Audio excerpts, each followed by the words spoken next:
O vídeo de hoje é o primeiro episódio da série Como se tornar um pastor? Trajeto para a consagração ministerial e processo para se tornar um pastor batista. Para quem não me conhece, eu sou a Silvana do canal Diário Pentecostal, especialista em História e Teologia do Protestantismo no Brasil.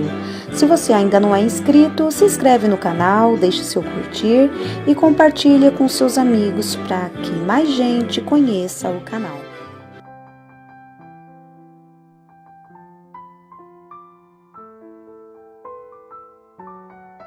Este vídeo é dirigido para você que almeja o pastorado e quer saber o que e como fazer para alcançá-lo. É destinado também para você que não tem pretensão alguma em ser pastor, mas que gostaria de entender o processo pelo qual uma pessoa passa para se tornar um pastor. Para você não ter informações limitadas, este tema será tratado em 3 vídeos. Primeiro vídeo, como se tornar um pastor batista. No segundo vídeo, como se tornar um pastor presbiteriano. E no terceiro vídeo, como se tornar um pastor assembleiano.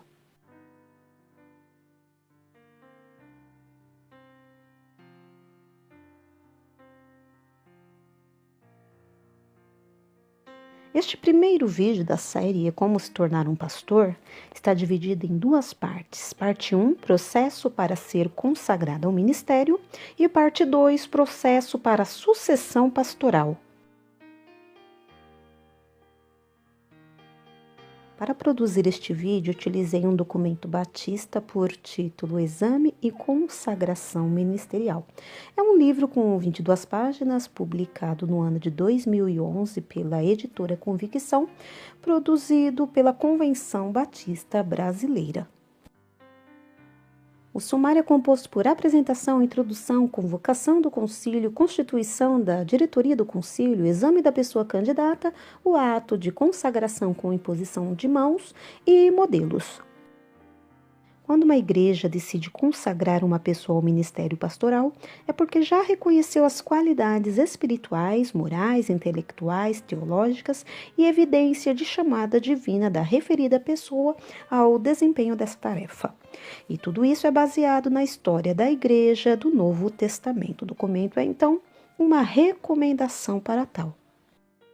A igreja deve convocar o concílio de exame e consagração, enviar convite por escrito aos pastores filiados à OPBB, Ordem dos Pastores Batistas do Brasil, e convite para os membros das igrejas batistas filiadas, com uma antecedência mínima de 30 dias, com o objetivo de convocá-los para constituírem o concílio. O candidato deverá apresentar os seguintes documentos: experiência de conversão e chamada para o ministério pastoral e declaração da igreja, inclusive seu tempo de membresia, declaração escolar, se cursou ou cursa teologia, regularidade acadêmica, financeira e disciplinar com a instituição, certidão de casamento ou nascimento, RG e CPF. Declaração da ABBET, Associação Brasileira de Instituições Batistas de Ensino Teológico, em que a pessoa concluiu um curso. Trabalho escrito e firmado contendo, dentre outros, os seus compromissos ministeriais e declaração de fidelidade aos princípios, doutrinas e práticas batistas. Testemunho do pastor candidato e, se casado, declaração escrita do cônjuge, testemunhando sobre a vocação ministerial do marido e sua concordância em apoiá-lo. Declaração firmada que não sofre restrição de crédito e condenação criminal. O exame da pessoa candidata abordará as seguintes áreas, podendo o concílio eleger um examinador para cada área. 1. Experiência de conversão e chamada para o ministério pastoral. 2. Teologia propriamente dita, escrituras sagradas, Deus Pai, Filho e Espírito Santo, o homem, o pecado, salvação, eleição, reino de Deus, igreja, o dia do Senhor, ministério da palavra, liberdade religiosa, morte, justos e ímpios. 3. Relacionamento pessoal, amor ao próximo e ética. 4. Teologia prática, batismo, ceia do Senhor, mordomia, evangelização e missões, educação cristã, ordem social e família. 5. Declaração doutrinária da Convenção Batista Brasileira, Pacto das Igrejas Batistas, Princípios Batistas, estrutura e funcionamento da Convenção Batista Brasileira e história dos batistas. A pessoa candidata deverá ser examinada com pelo menos uma pergunta nas áreas e sub-áreas mencionadas, devendo demonstrar segurança e fundamentação bíblica para as suas respostas, sendo vedada consulta a anotações e outros escritos, exceto a Bíblia Sagrada. O ato de consagração acontecerá durante culto público realizado na sede da igreja que consagra preferencialmente ou na sede da igreja onde servirá o candidato aprovado. O ato solene de consagração ao ministério pastoral é consumado quando os membros de um concílio de pastores, convocados pela igreja, impõem as mãos sobre o vocacionado, ação esta acompanhada da oração de consagração. Parte 2 do vídeo sobre a sucessão pastoral nas igrejas batistas, eu também utilizei um livro, um documento batista que tem por título Sucessão Pastoral, da editora Convicção, produzido também pela Convenção Batista Brasileira. Apresentação, introdução, etapas no processo de escolha do pastor, oração, escolha do pastor interino, comissão de escolha do novo pastor, procedimento parlamentar, critérios de seleção, requisitos vitais, requisitos importantes, requisitos peculiares, requisitos dispensáveis, definição do perfil da igreja, a escolha do candidato pela comissão, a escolha do candidato pela igreja, procedimento alternativo, anexos, formulário para definir perfil da igreja, perguntas para uma entrevista com o indicado e termo de posse. A Igreja Batista tem por característica histórica escolher em assembleia de membros o seu pastor. A finalidade é proteger-se da ação de oportunistas, da influência de populistas e da interferência de força que milita contra a saúde da igreja. Então, este documento fornece diretrizes claras para a sucessão pastoral. Convocação para oração através de editoriais no boletim, oração em todos os cultos, reuniões regulares da igreja, vigílias e jornadas de oração. O pastor interino exercerá o ministério enquanto durar o processo da escolha e posse do novo pastor. Ele não deve ter pretensões ao pastorado efetivo e deverá ser aceito pela membresia da igreja. A igreja é quem elege a comissão de escolha do novo pastor. Por que uma comissão? Não poderia Deus agir diretamente através da oração e trazer um pastor para a igreja? Poderia, mas não tem sido assim a maneira de Deus trabalhar na escolha de seus servos.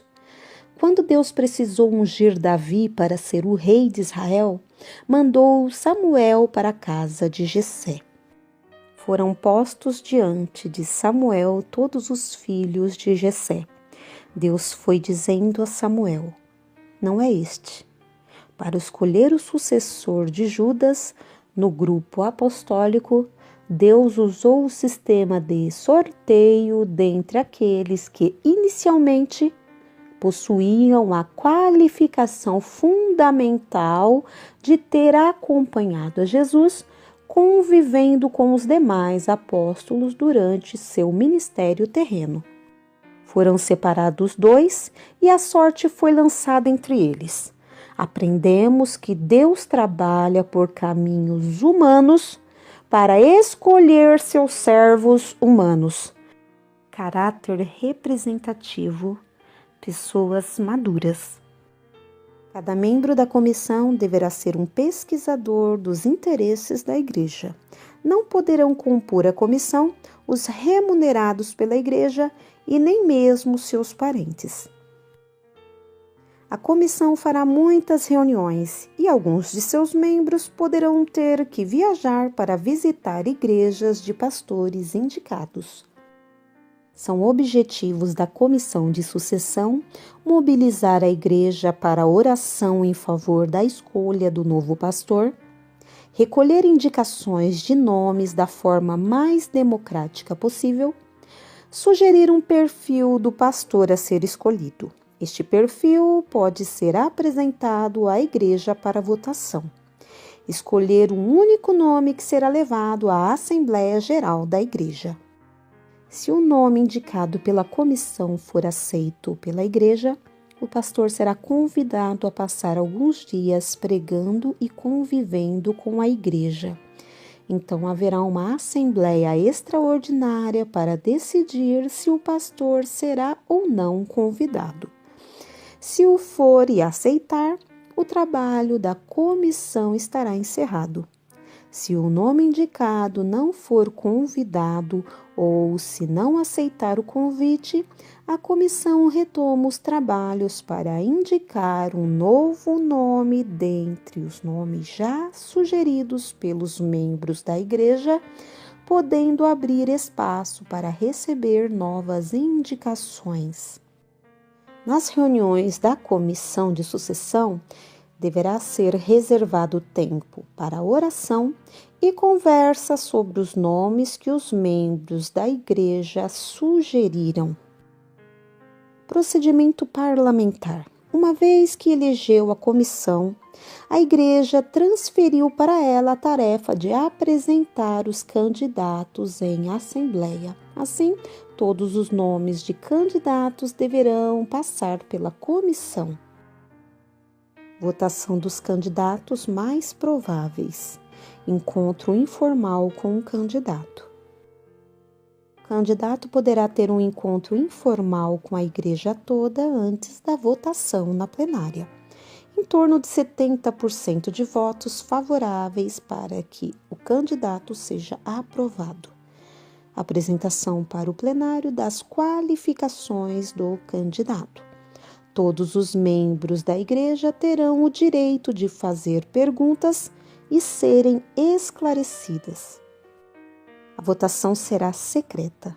Aprovado o candidato, ele receberá uma carta convite, incluindo compromisso com os princípios bíblicos aceitos e defendidos pelos batistas, e será agendada uma assembleia com caráter festivo para a posse do novo pastor. Há um processo alternativo ainda pouco praticado no Brasil, onde o pastor titular prepara o seu sucessor com o apoio e concordância da igreja. Quando esta prática ocorre com a motivação de investimento na formação de líderes, parece oferecer muitas vantagens, dispensando a maioria das sugestões deste manual. É preciso, entretanto, destacar que a tentativa de se fazer o sucessor com motivação política por um líder que não tem vocação de mentorear pessoas pode resultar num enorme desastre, especialmente para a igreja. Eu apresentei para vocês o passo a passo para a consagração ministerial e sucessão pastoral na Igreja Batista. É um processo burocrático e lento, porém os resultados e a satisfação dos membros têm mais probabilidade de ser grande. Deixe aí o seu comentário dizendo o que você acha da maneira com que os batistas consagram e fazem a sucessão de seus pastores.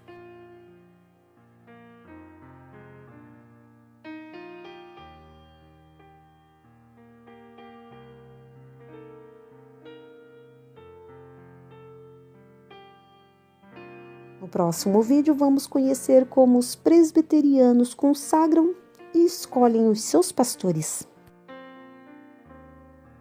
Terceiro e último vídeo da série Como se tornar um pastor, eu trarei os critérios adotados pelas Assembleias de Deus para a consagração e escolha dos seus pastores. Não percam!